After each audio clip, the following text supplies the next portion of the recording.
Kakaknya baca buku apa dari tadi? Kakaknya nggak tahu ya? Sayang banget. Nah, aku lagi baca buku Ronggeng Dukuh Paruk.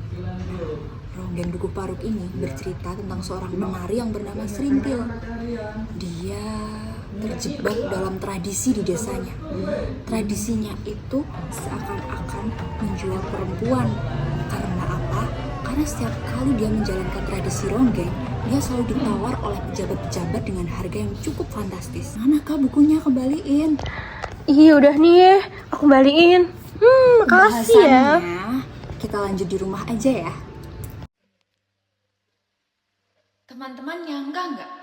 Ternyata kejadian yang dialami Serintil juga dialami oleh hampir 20.000 perempuan di Indonesia.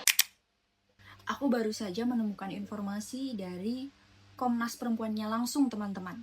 Yakni pada siaran pers Komnas Perempuan yang meluncurkan catatan tahunan pada tahun 2025 bahwa sebanyak 17.252 kasus kekerasan perempuan di ranah publik dan sebanyak 2.707 kasus pada ranah negara. Tentunya kasus kekerasan terhadap perempuan ini sangat melanggar hak asasi manusia karena hak perempuan itu merupakan bagian yang tak terpisahkan dari hak asasi manusia.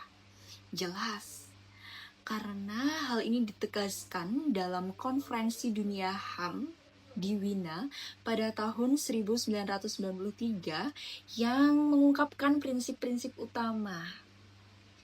Ada 3 nih, yaitu hak atas kehidupan dan kebebasan, kesetaraan, dan hak kesehatan dan pendidikan. Sama ya, seperti hak asasi manusia. Hak asasi manusia kan yang mengikat hak-hak yang harus didapatkan manusia dari lahir sampai dia kembali ke liang lahat. Begitu juga dengan hak perempuan.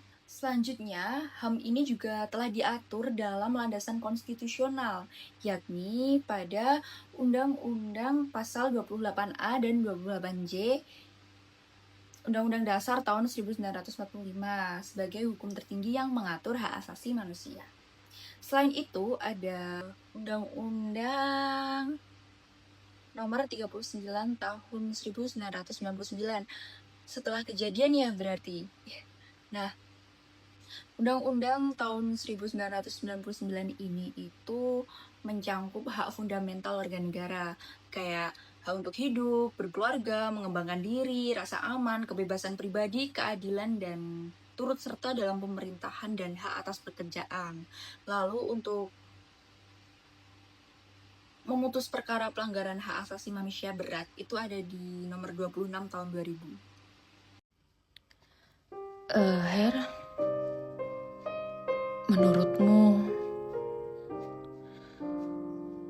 menurutmu sebagai laki-laki, kenapa banyak isu pelanggaran HAM yang mengarah ke marginalisasi perempuan ya?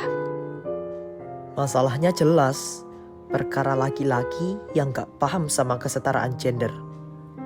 Bukannya kasus pelanggaran HAM berat itu terakhir ada di tahun 1998. Emangnya masih ada ya hal kayak gitu? Kukira di zaman sekarang ini sudah gak ada. Kata siapa, Her? Tahun kemarin, korban ranah personal kayak KDRT aja tembus 300.000 loh. Banyak juga kekerasan seksual sedarah yang korbannya anak kandung sendiri. Jadi selama ini, penegakan hukum HAM berlaku apa enggak ya buat perempuan? Aku ngerasa bener-bener gak ada tempat yang aman. Contohnya kemarin, aku habis kena catcalling sama abang-abang truk. Itu aku udah ngerasa terancam, Her. Gak nyaman, Her, jadi perempuan tuh. Gak nyaman.